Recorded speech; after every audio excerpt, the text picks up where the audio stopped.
હાર્દિક સ્વાગત છે। આજે આપણે આવીએ છીએ અમદાવાદ શહેરના સરખેજ વિસ્તારમાં આવીએ છીએ, જ્યાં 2 દિવસ અગાઉ એક 28 વર્ષીય જાવેદ નામનો શખ્સ જે સરખેજ વિસ્તારના સિપાહીવાસમાં રહે છે તે અચાનક ગુમ થઈ જાય છે। તેના ગુમ થયા પછી કાલે વહેલી સવારના રોજ તેનું મૃતદેહ મળી આવે છે અને જે લોકોના કહેવાના પ્રમાણે અને એ મૃતદેહ સાથે રિક્ષા પણ પડેલી હાલતમાં અને તે મૃતદેહ પણ પડેલી હાલતમાં જોવા મળે છે અને તે બાકરોલથી વણઝર જે કહેવાય છે તે તરફથી મૃતદેહ મળી આવે છે। એટલે એક આખો શંકાનો વિષય છે કે જે વ્યક્તિ 2 દિવસ અગાઉ ગાયબ થઈ જાય છે અચાનક અને તે પછી મૃતદેહ મળે છે। પોલીસ હાલ તપાસ કરી રહી છે। સરખેજ પોલીસને પીઆઈને પણ ફોન કરતા ફોન રિસીવ નથી થયો, તેથી વધુ વિગત નથી મળી આવી। તેથી આપણે આ પાછળ આપ જોઈ શકો છો કે જે દ્રશ્યમાં તેમનું મકાન આવેલું છે, જે સિપાહીવાસમાં રહે છે। આ મકાનમાં જે જાવેદ કરીને જે છે 28 વર્ષીય યુવક રહેતો હતો અને શું મામલો છે આખો અને શું બન્યું છે તે માટે આપણે કોશિશ કરીશું કે તેમના પરિવારજનોથી વાત કરીએ કે આખો મામલો શું હોઈ શકે છે। શું નામ આપનું? યુસુફ। જાવેદભાઈ, આપના શું થાય રિલેશનમાં? સારો થાય છે જાવેદ। આખી ઘટના શું બની છે? કેટલા દિવસ અગાઉ એ ગુમ થયા હતા અને તેના પછી અત્યારે જે આપને જાણવા મળ્યું છે, શું જાણવા મળ્યું અને ડેડ બોડી એક મૃતદેહ મળી આવ્યો છે, તેના વિશે શું કહેશો ને તમને શું જાણકારી છે અને તમને શું લોકોથી માલુમાત થઈ છે? માલુમાતમાં એવું છે કે હું બહાર હતું, બહારગામ શાદીમાં હતો। મને ખબર પડી કે ભાઈ તમારા શાળાની ડેડ બોડી મળી છે વાકરોલ ટોલ ટેક્સના આગળ। ત્યાંથી એવું ખબર પડી કે તમારો શાળો જ છે। હું ત્યાંથી ફટોફટ ત્યાંથી નીકળી ગયો। 1 કલાકના અંદર એ પહોંચી ગયો। પહોંચીને પોલીસ સ્ટેશનના અંદર બધી તપાસ કરી અમે કે ભાઈ જાવેદ જ છે કે બીજું કોઈ છે, પણ ગાડી મળી આવી છે એની કે ગાડી જાવેદની જ છે। રિક્ષા બરાબર રિક્ષા મળી છે એટલે કે જાવેદ જ છે, તો 100% એવું કન્ફર્મ નથી કહેતા। બાકી જાણકારી આપણને એવી મળી છે લોકોથી કે ભાઈ જાવેદ જ છે। હવે એ દાખલ છે કે સોલા સિવિલમાં એને રાખ્યો છે કે અસારવા સિવિલમાં રાખ્યો છે, આપણને એ પીએમ માટે આપણને એ જાણકારી નથી મળી। આપણને એની જાણકારી મળે તો આપણે કંઈક આગળ વધીએ ને પૂછપરછ કરીને તો એમને ડેડ બોડી આપો, અમને બતાડો, એના માટે આપણને કઈ ખબર પરિવારજનોને જે મૃતદેહ છે તે આઈડેન્ટિફાઈ કરવામાં આવ્યો કે જાવેદનો છે કે ઓળખ કરવામાં આવી છે ખરી અત્યાર સુધી? એનાથી તો અમે મતલબ કઈ જ એની કરી નથી વેરીફાઈ કે જાવેદ જ છે।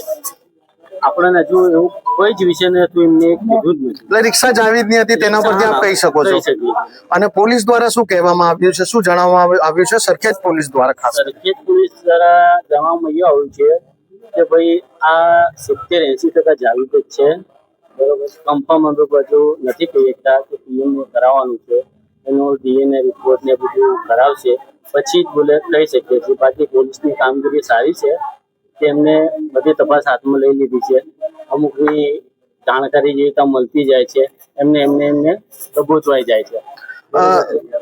સાથે અત્યારે તમારાને કઈ એવી જાણ મળી હોય કે જાવેદ કદાચ ડિપ્રેશનમાં હોય અથવા તેના ઉપર કોઈ પ્રેશર કરવામાં આવી રહ્યો હોય, તેને કદાચ દાંત ધમકી મળી રહી હોય યા કોઈનાથી દુશ્મનાવટ હોય, તેવું કોઈ જાણકારી છે ખરી આપને? હા, એવી મને જાણકારી મને લગભગ આપી હતી જાવેદે। કઈ કોકનું નામ કીધું હતું, દીકરાઓ રાજેન્દ્ર કરીને કોઈ છે, એ કાર્યકર્તા છે કે શું છે આપણને કોઈ જ એનો ખ્યાલ નથી। અને એનો ભાઈ નાનો છે જીતુ। આ કઈક અદાવત હતી।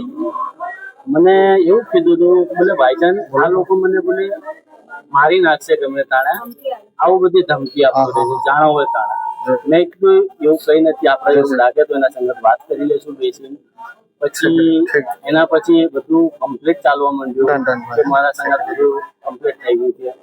રાજેન્દ્ર નો ભાઈ છે જે દારૂના આ ધંધા કરે છે।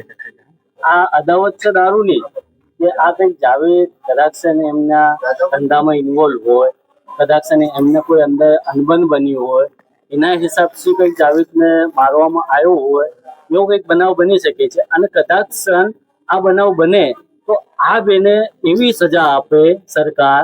આપણી માંગ છે એવી કે સરકાર આમને એવી સજા આપે કે બીજી ફેર કોઈ વ્યક્તિ આવું કરવા પહેલા 100 વખત વિચાર કરે અને મારા શાળાને ન્યાય મળે એવું સરકારથી ખાસ એમ દરખાસ્ત કરું છું ખાસ કે ન્યાય અમને મળે। જે મારો શાળો ગયો છે એ અત્યારે હું જ જાણી શકું છું કેમ કે મારો નાનો સાળો હતો એટલે મારા સંગાત કેટલો ક્લોઝ હતો, એના લગ્ન નતા થયા, હું એને એટલું પ્રેશર નાખતો કે તું લગ્ન કરી લે ભાઈ, તું તારી લાઈફ થોડી, કે ના મારે લગ્ન નથી કરવા, હું મારા મમ્મી પપ્પા સાથે ખુશ છું, બોલે હું આવી રીતે જ જીવીશ. હું બહુ ફેસ કર્યો એને કે લગ્ન કરી લે, બોલે ના હું લગ્ન નહીં કરું, મારા મમ્મી પપ્પાનું હું ધ્યાન રાખીશ. હું આ રીતે જ બોલે લાઈફ કાઢી. મેં ત્યાં સુધી એને કીધું કે ભાઈ જિંદગી સાથે બોલે મને પોલીસ પ્રશાસનથી શું માંગણી છે આપણી? પોલીસ પ્રશાસનથી આપણને માંગણી એક જ છે કે આમાં જે કોઈ ઇન્વોલ્વ હોય ને એમને એવી કરી તગડી સજા આપે, અને એમને એવી કે આ જીવન એ લોકો આમ ગુનો તો શું, ગુના બારામાં સોચવાથી વિચાર આમ બીક લાગે એમને, એવી અમને સજા આપે.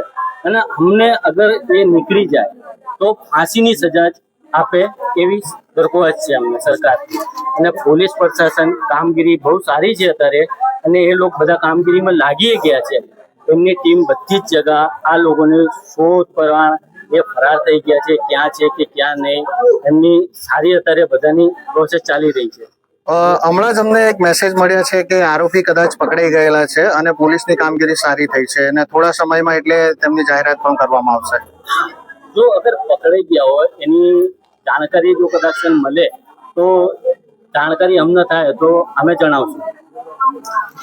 જેમ કે જોયું કે આપણે જે જાવેદભાઈ જે ગુમશુદા છે તેમના પરિવારજનથી વાત કરી છે, પોલીસ ને પ્રશાસન પર તેમને પૂરો ભરોસો છે ને હાલ પણ આપણે અગાઉ ઘણા કેસોમાં જોયું હશે કે પોલીસ કહે છે કે જે ગુનેગારોને પાતાળમાંથી પણ ખોદી આવતી હોય છે, અને ખાસ કરીને સરખેજ પોલીસનો સ્ટાફમાં પણ ઘણા એવા કિસ્સાઓ સામે આવ્યા છે જે આરોપીને તેઓ કંઈથી પણ પકડી લાવે છે, અને ખાસ કરીને જે ઝોન 7 LCB છે તેની પણ કામગીરી આખા અમદાવાદ પકડી લાવશે ને કદાચ પકડી પણ ગયા હોઈ શકે.